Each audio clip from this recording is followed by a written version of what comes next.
স্বাধীনতার পর প্রথমবারের জন্য বাসা থেকে বের হলাম।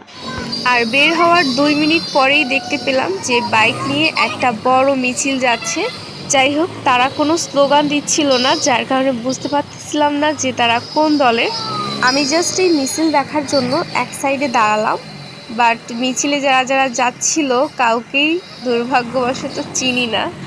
যাই হোক, না চেনারই কথা, কারণ সবাইকে চিনবো এমনটা কথা না।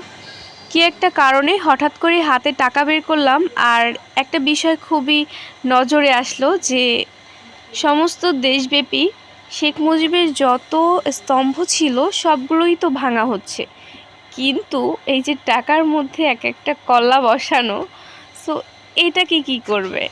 একটা বিষয় ভেবে ভালোই লাগতেছে যে আবারও নতুন করে মুদ্রা ছাপানো হবে।